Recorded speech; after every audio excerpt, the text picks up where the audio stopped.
Brendan, aside from having to talk to me, how's your day going so far? It's you know what? As I always say, better than I deserve. Wow. Well, I see the Metallica figures behind you. We're going Mm. to come back to that. Oh, okay. First, we'll talk about the best man. So, how much of Bradley is there in Brendan the human being? Um, I don't, not a lot. I mean, I'm not military. He was special forces. Um, he's his, wife has passed. I'm happily married. Eh, I've I've been the best man once. That's about it. He can fight and tote guns and eh, I'm a peace loving hippie. No, I'm not, but I'm just saying there's there's not a lot. I think the only thing would be um just the yeah, he's got a lot of guilt in his life. I'm relatively happy, and like I said, blessed. So not too much actually, which is fun. What was your gateway into this project? Did you know Shane or was it a traditional audition for you? I didn't know Shane. I knew the line producer.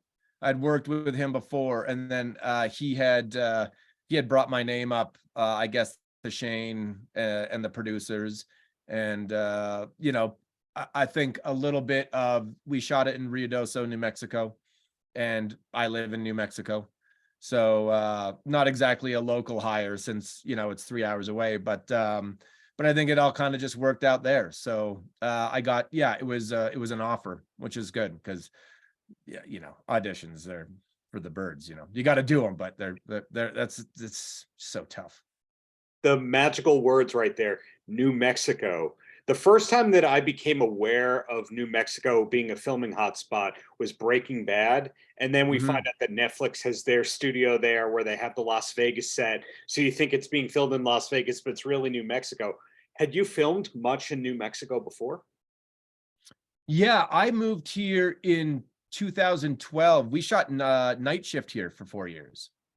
So Night Shift, the TV show, it was supposed to take place in San Antonio, but New Mexico looked enough like it, is what they say.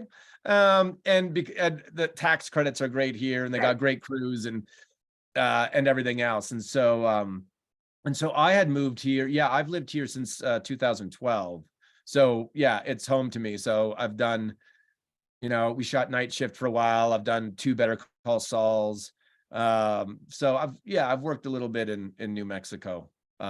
It's always fun to work in your home state. One thing I'd interviewed two of his kids, that Val Kilmer was instrumental in bringing the film industry out there. Is that true?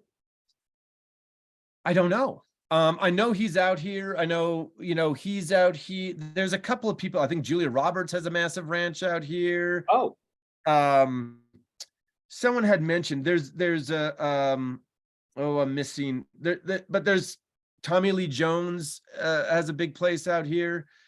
So, I think, you can get a lot of land for, relatively cheap. And I think those people if you can when you're looking to get away, it's close enough to LA just to kind of shoot over to there, but you can get your own space. And there is a magic, it's the land of enchantment. When is there a bureau chief for New Mexico paparazzi? I don't know. I Because don't I'd assume with that talent, yourself included, out there, that there'd have to be some kind of a beat person that would have to track all the actors out there. Yeah, you would I mean, I'm sure there's, a map of the stars, but it would probably take you about 7 hours going, all around New Mexico because I'm sure they're, all over the place. Got it. Well, hey, as promised at the top of our chat, there's Metallica next to you, and that's not the Black Album. That looks like Ride the Lightning era, or is that Master of Puppets era? That's Master of Puppets. Okay. Are you a metalhead or just Metallica? I would say I'm a metalhead. I mean, Metallica is obviously the big one for me. Motorhead.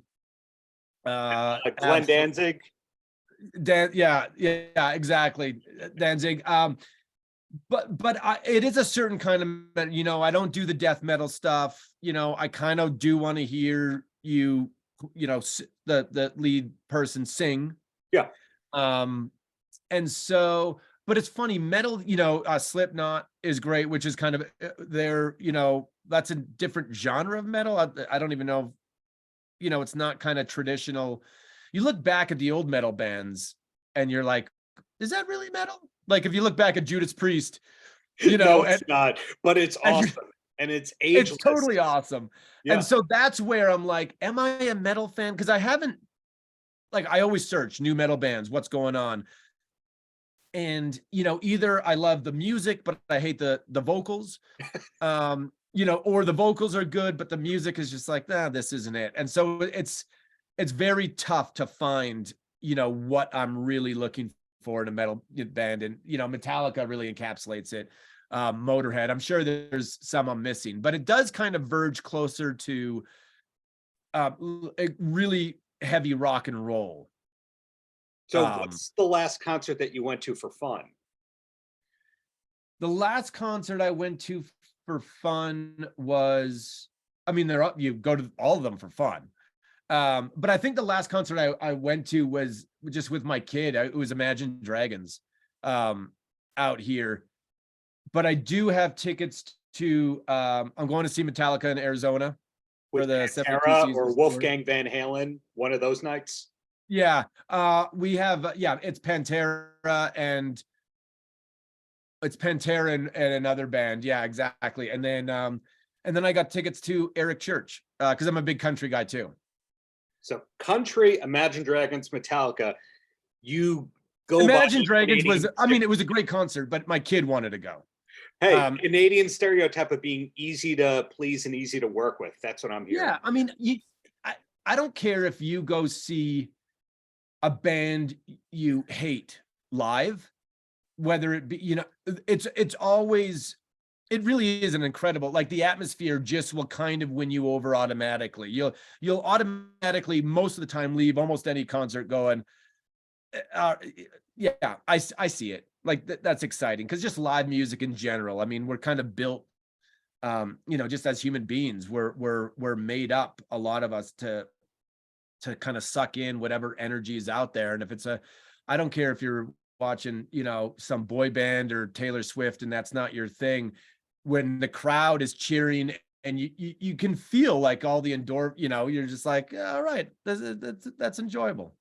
Well, last question before I let you go. The Best Man is the new movie that we were set up to speak with, but IMDb shows a lot of stuff. It shows Wilder, Captive, Desert Run. Are you allowed to say what is next from you? I am. Best Man releases, April 21st, so that's there. Captive, I don't know where they're at with that. I know they're finishing that, and that's where I met Scout Taylor Compton for the first time.